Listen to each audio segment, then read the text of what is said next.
Oke, jadi berkaitan dengan Hari Bumi secara internasional ini, sebenarnya ada sebuah isu yang menarik yang perlu diperhatikan adalah pertumbuhan penduduk yang cepat. Saat ini bumi dihuni sekitar 7 miliar lebih, dan dari jumlah pertumbuhan penduduk ini mestinya ada efek terhadap bumi, terutama untuk alih fungsi hutan, di mana saat manusia itu bertambah mestinya butuh para sarana dan sarana yang memadai, bisa untuk membangun rumah, untuk lahan pertanian, untuk juga sarana yang lain, bisa jalan raya, dan ini akan mengakibatkan alih fungsi hutan untuk memenuhi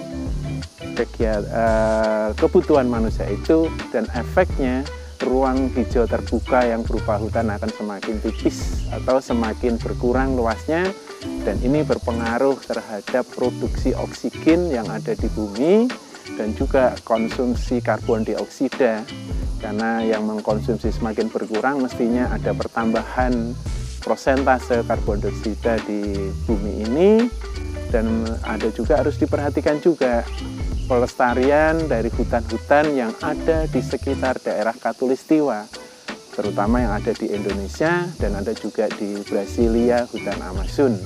Dan ini yang akan membawa bumi ini tetap hijau, tetap sejuk, sehingga ada keseimbangan antara produksi oksigen dan konsumsi karbon dioksida. Hari ini adalah Hari Bumi karena kondisi pandemi. Di sekolah kami, sekolah SMA Tuntang, yang notabene sudah merupakan sekolah adiwiyata, itu secara rutin memperingati. Hanya khusus karena pandemi, maka kami tidak secara langsung untuk berkegiatan.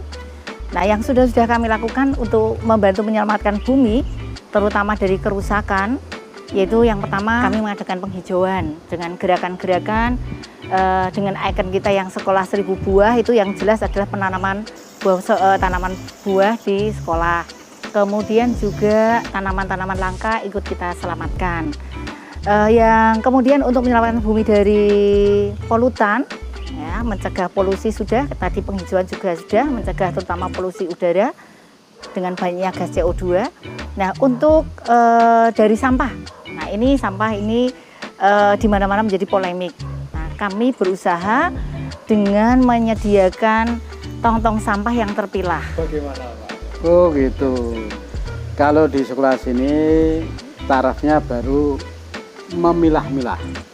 Mana yang bisa, sampah yang bisa diuraikan dan mana yang tidak bisa diuraikan. Baru itu. Nah, ini bak komposter itu baru tahap awal pembuatan, ya. Belum dipakai. Karena apa? Untuk memakai itu perlu ini ahli mengolah sampah, maka perlu warga sekolah, setidaknya ya Laskar Daling, kemudian yang menjaga kebersihan di sini harus diberi bekal dulu untuk membuat sampah ini, mengolah sampah ini, maka perlu adanya pelatihan.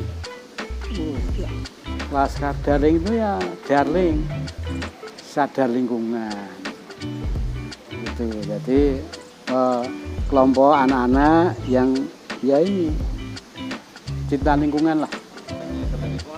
Iya, diantaranya itu ya, dia sebagai istilahnya pionir ya, bisa nanti untuk mengajak teman-temannya yang lebih luas gitu. Bisa lebih sadar pengolahan sampah. Oh ya, pesan-pesan saya, anak-anakku, marilah kita sadar tentang sampah, ya. Minimal di rumah sajalah, memilah-milah mana yang bisa diuraikan, mana yang tidak bisa diuraikan. Itu, jadi jangan dicampur. Nah, itu biar mudah mengolahnya. Itu saja.